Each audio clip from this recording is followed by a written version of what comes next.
My friends and I were on a road trip, driving through some back roads to save time. It was late and the GPS kept glitching, so we were mostly guessing the way. The roads were empty and the only light came from our headlights, cutting through the darkness. We'd been driving for hours and the fatigue was hitting hard. Everyone was getting cranky, so we decided to pull over at the first rest stop we could find. Eventually, we spotted a small gas station up ahead, dimly lit and looking like something out of an old movie. When we pulled in, there were only a couple of other cars there, and the place seemed almost abandoned. As I got out to stretch my legs, I noticed how quiet it was. Too quiet. No sound except the wind and the occasional cricket.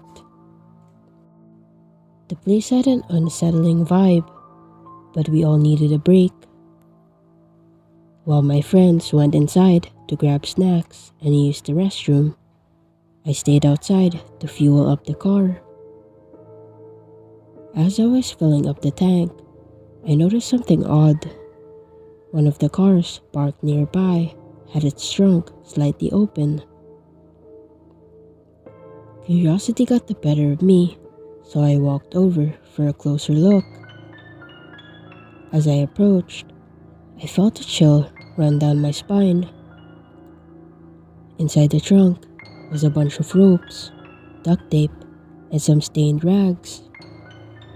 It looked like the setup for something straight out of a crime show. My instinct screamed at me to get back to the car. Just then, I heard a door slam. My heart raced as I saw a man walking towards me from the gas station, his face hidden in the shadows. He moved with his calm, deliberate pace that made my skin crawl. I quickly turned and walked back to my car, trying to act natural. When I got back to the car, my friends were just returning, laughing and unaware of what I'd seen. I tried to tell them something was off, but they shrugged it off as me being paranoid. As we got ready to leave, I glanced back at the man who was now leaning against the car with the open trunk, watching us with this unsettling smirk. We drove off, but the creepy feeling stayed with me. I kept checking the rearview mirror, half expecting to see headlights following us, but the road was empty. After a while, I began to relax, convincing myself that it was just a weird coincidence. Then, just as I started to drift off, one of my friends noticed something. The gas station we had stopped at was marked on the GPS as abandoned. It had shut down for years. None of us could explain how it was open, let alone how we'd interacted with it like it was a normal stop. The rest of the trip felt off. We stuck to the main roads, avoiding any more shortcuts. I still get the shivers thinking about that night and what we might have walked into if we'd stayed longer.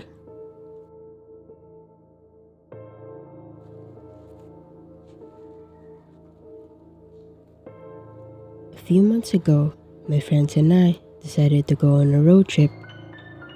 There were 5 of us: me, Ben, Ashley, Mike, and Jenna. We wanted to drive through some remote areas and camp out for a couple of nights. Everything started out great. We had snacks, music, and lots of laughs as we drove through the winding roads. The first night we camped out by a lake and had a blast. The second day, we packed up and hit the road again, hoping to find another cool spot to camp.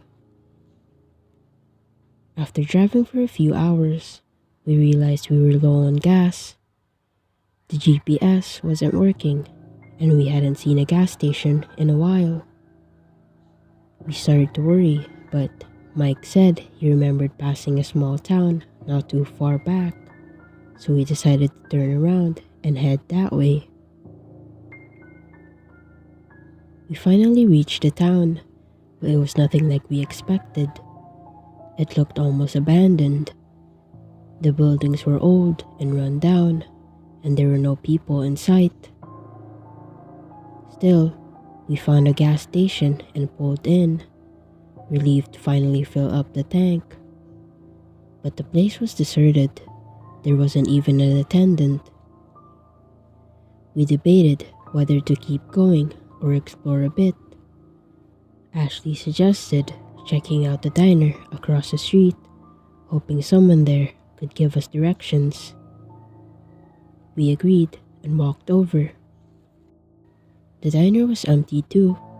The lights were on and the door was unlocked, but there was no one inside. It felt eerie. The jukebox in the corner started playing by itself, and the hairs on the back of my neck stood up. Ben suggested we leave, but Jenna wanted to look around. We split up to check out the back rooms. As I walked down the narrow hallway, I heard footsteps behind me. I turned, expecting to see one of my friends, but no one was there.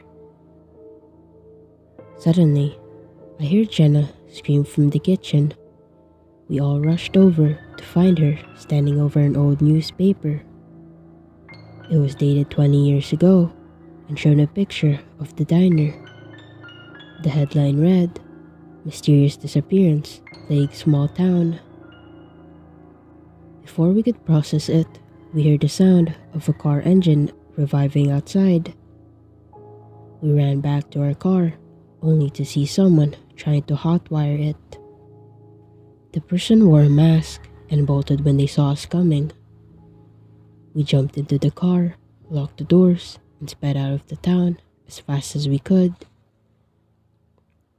Our hearts were pounding, and no one spoke until we reached the highway. As we drove, Mike, who was sitting in the back, noticed something on the floor. It was an old, worn-out map of the town. Marked on it were several spots labeled Boneyard. We never found out what happened in that town or why it was deserted, but the thought of what might have happened to those who disappeared haunted us for weeks. It felt like we had stumbled upon something we were never meant to see.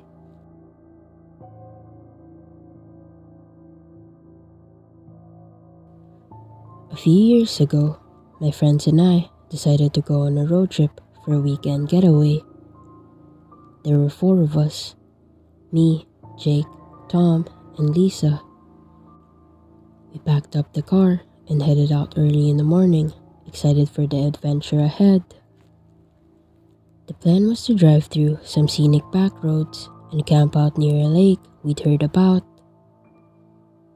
Everything was going smoothly until we missed a turn and found ourselves on a narrow, winding road surrounded by dense woods. The GPS was out of service and there wasn't a single car in sight. We laughed it off at first, thinking it was just a part of the adventure.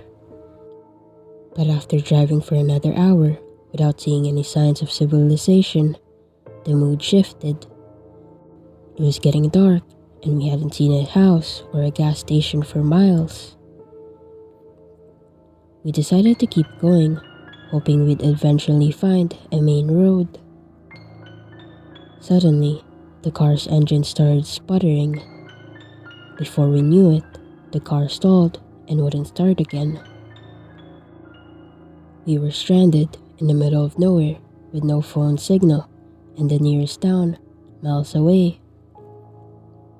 Jake and Tom decided to walk back to the last crossroads we passed, thinking we might have a better luck finding help there. Lisa and I stayed behind, keeping an eye on the car. As darkness settled in, everything became eerily quiet. About an hour later, Lisa and I heard rustling in the woods. We assumed it was Jake and Tom coming back, but as we peered into the darkness, we realized it was something else. The rustling was too fast, too erratic. I grabbed the flashlight and pointed it towards the trees, but saw nothing. Lisa and I tried to keep calm, but then we heard footsteps. Heavy, deliberate footsteps on the road behind us. We turned around to see a man standing there, his face hidden by the shadows. He was just standing there, watching us. I felt a chill run down my spine. We asked him if he could help us, but he didn't respond. He just kept staring. Then, without saying a word, he turned and disappeared into the woods. Panicked, Lisa and I locked ourselves in the car, praying for Jake and Tom to come back soon. Every sound seemed magnified. The wind in the trees, the creaking of the car as we shifted our weight, our own breathing. After what felt like forever, we finally saw the glow of flashlights coming down the road. Jake and Tom had returned with an old man they'd found living in a small cabin nearby.